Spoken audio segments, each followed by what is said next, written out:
책 주목, 책을 추천해드리고 읽어드리는 목사 임상훈입니다. 책 주목에서 140번째로 읽어드리는 책은 유진 피터슨이 쓴 부활입니다. 일상에서 만나는 살아계신 그리스도라는 부제목이 달려 있습니다. 일요일 아침 일찍 막달라 마리아와 또 다른 마리아가 무덤을 찾는 이야기로 부활 사건이 시작되고 있다.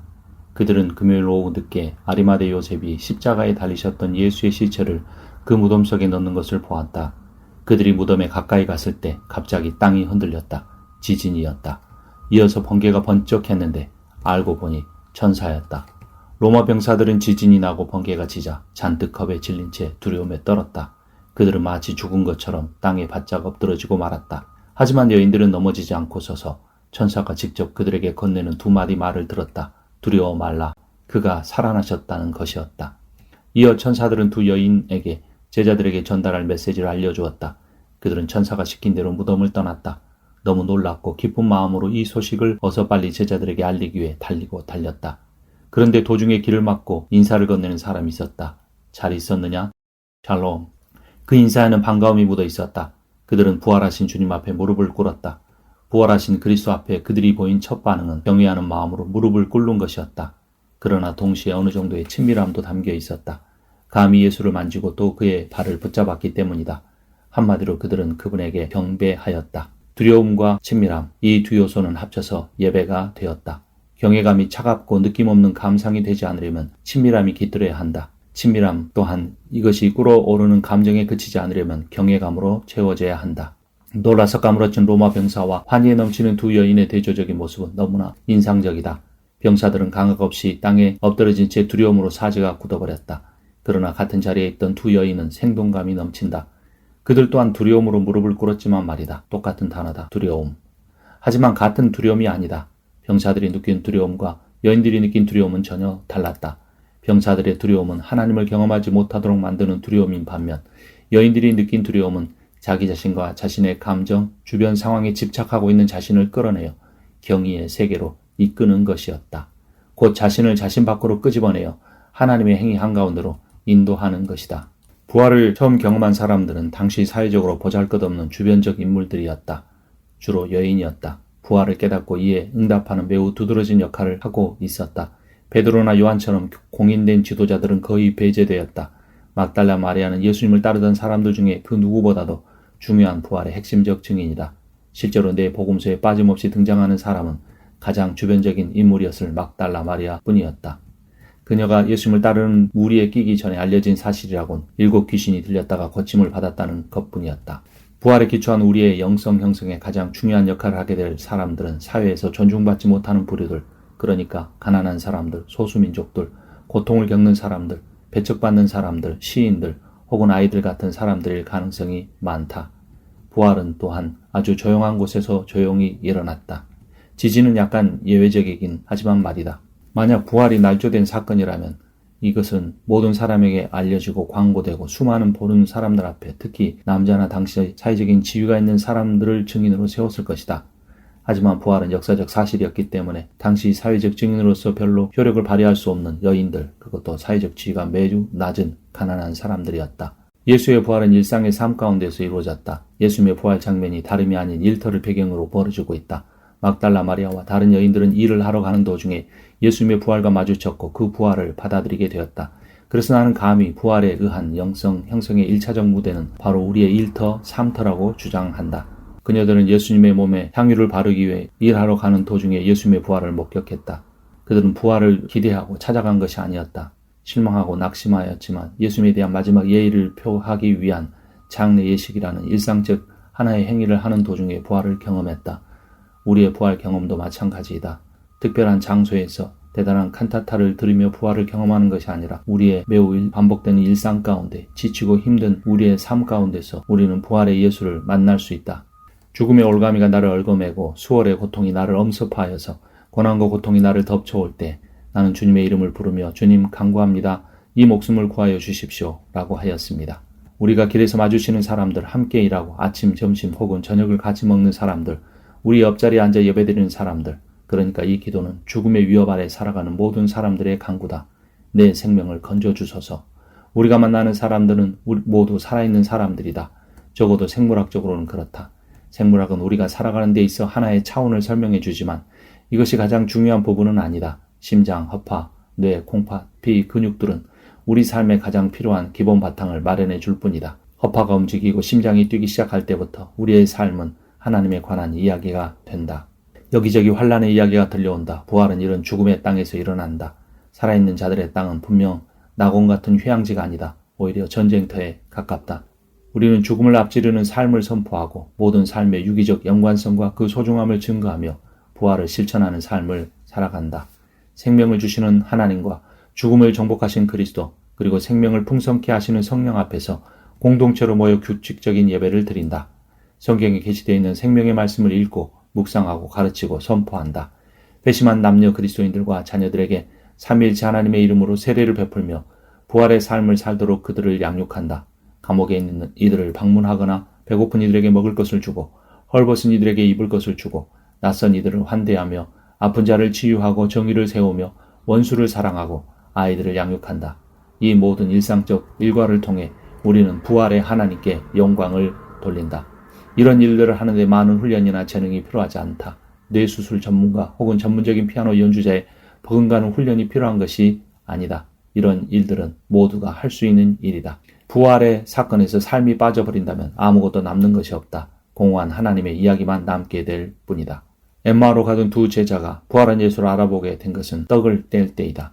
예수님은 그들에게 떡을 떼어 주시고 기도해 주셨다.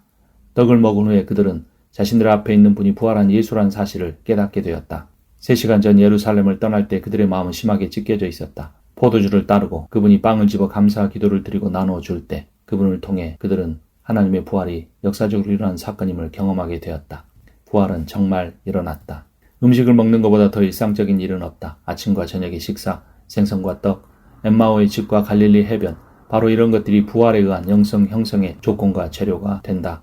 우리가 날마다 먹는 음식을 통해 우리는 다른 존재가 자신의 생명을 잃어버림으로써 우리의 생명을 이어간다. 이것이 죽음과 부활의 복음의 메시지 중에 하나이다. 부활의 예수를 목격하고도 베드로와 몇 명의 제자들은 고기 잡는 일로 돌아가 버렸다. 예수님은 그들을 다시 찾아가셨다.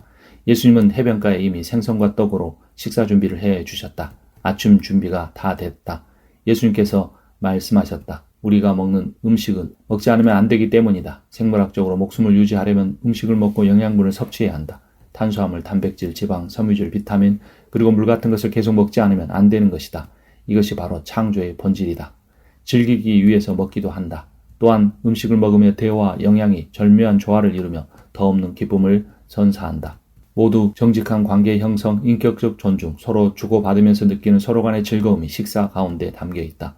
부활의 예수는 그의 제자들에게 이러한 아름다운 식사를 베풀어 주셨다. 부활의 식사들은 전혀 상징적인 것이 아니다. 그들은 실제 떡과 진짜 생선을 먹었다. 잘 구워진 떡과 생선은 고픈 배를 채우기 위한 음식이었다.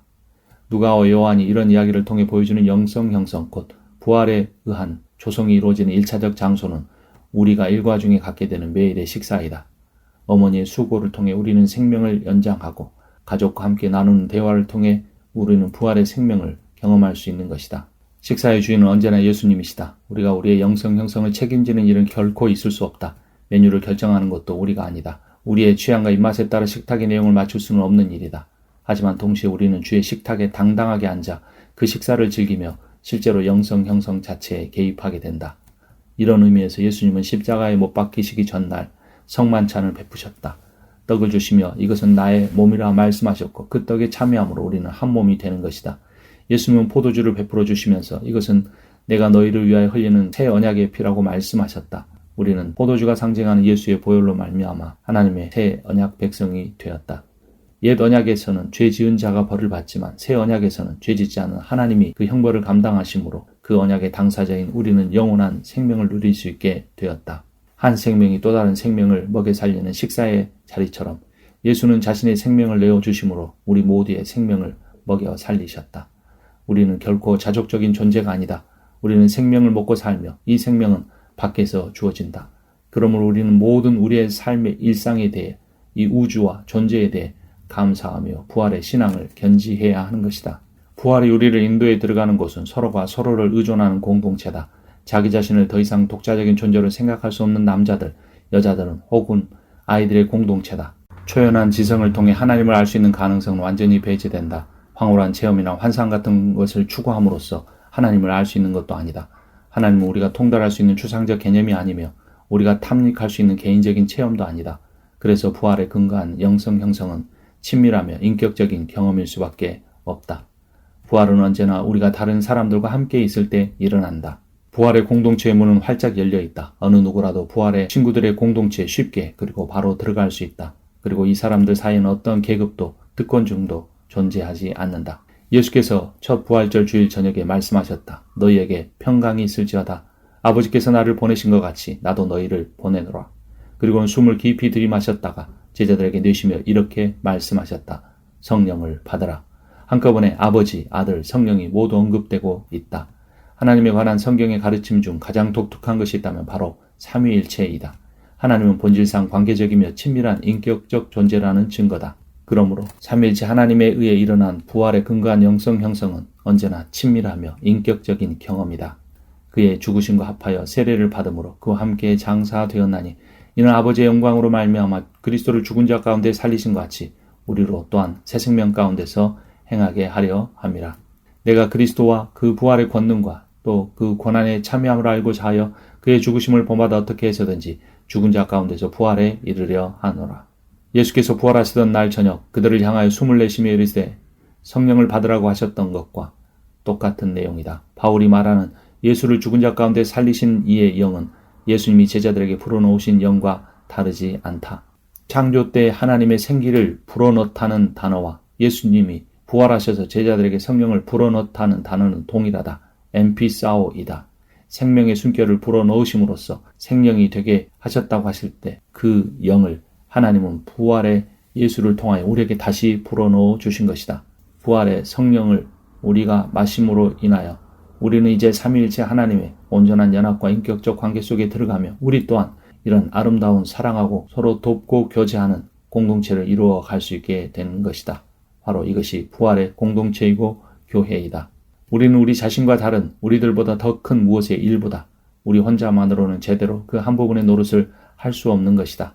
치밀한 느낌을 갖는 것이라기보다는 함께하는 삶을 통해 동료애를 경험하고 또 그것을 소중히 여기며 살아가게 되는 것이다. 나 자신 밖에 존재하는 나 자신을 넘어서는 실제로부터 흘러나오는 선함을 깨닫게 될지어다. 부활의 삶은 현재 일어나는 것이다. 그분은 살아서 지금 여기 계신다.